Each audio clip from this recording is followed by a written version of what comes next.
Alex Kidd in the Enchanted Castle is a side-scrolling platformer released on the Sega Genesis in 1989. A year later, the entire franchise would essentially die before Sonic the Hedgehog took over as Sega's mascot. Having never played an Alex Kidd game before, this is my entry into the series, so let's take a look.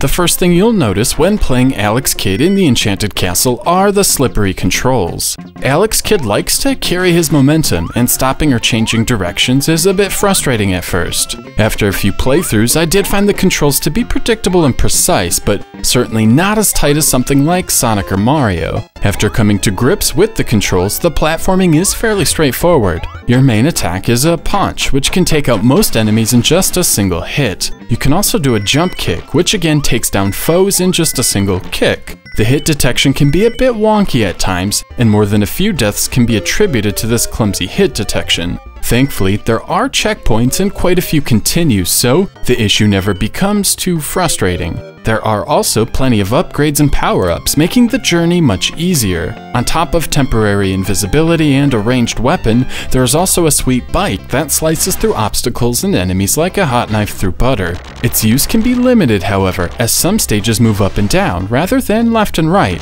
For these areas, there is a staff giving you floating powers and a pedicopter allowing you to easily float up to higher areas. Sadly, actually obtaining these items requires you to play a game of rock, paper, scissors. If you lose the game, you lose some money and have to try again. I found this to be a bit obnoxious and found myself just avoiding the items altogether in subsequent playthroughs. Other than the final castle level, they just aren't worth the hassle. Unfortunately, the boss fights force you to play rock, paper, scissors, and if you lose, you die and get sent back to the previous checkpoint. I gather there is some sort of pattern to these battles, but I couldn't really figure it out and just always chose rock for my first attack and hoped for the best. It's a curious mechanic for sure, but I suspect fighting bosses with a floaty jump and questionable hit detection probably would have been even worse, so there's that. There is some variety with the levels, and the game is rather short, so nothing ever feels too repetitive.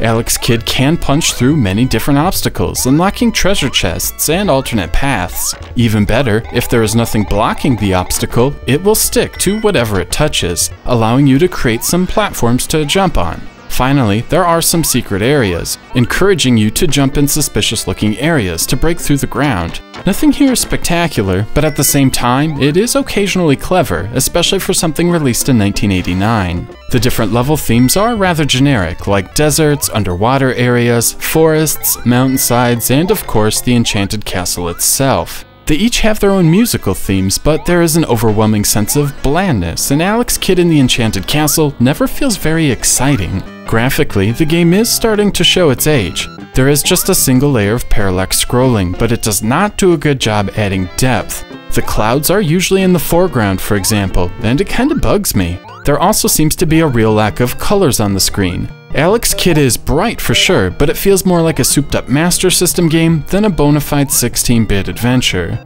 The animations are fairly bland as well, with Alex Kidd himself having just 3 frames to his walking animation, and most enemies faring even worse. On the positive side, on top of the bright colors, there are few, if any, technical issues. There is no screen flicker, and the frame rate is rock solid. Overall, Alex Kidd in the Enchanted Castle is a competent platformer. There's nothing particularly wrong with the game, but it doesn't excel in any area either. I like the different power-ups, especially the vehicles, as I feel they add a lot of variety to the gameplay. Unfortunately, the one-hit deaths, exaggerated momentum, hit detection issues, and overall sense of mediocrity can't elevate this past average. There are definitely more worthwhile platformers on the Sega Genesis, but if you're curious as to what Yuji Naka was up to before Sonic the Hedgehog, give this one a go. 3 out of 5.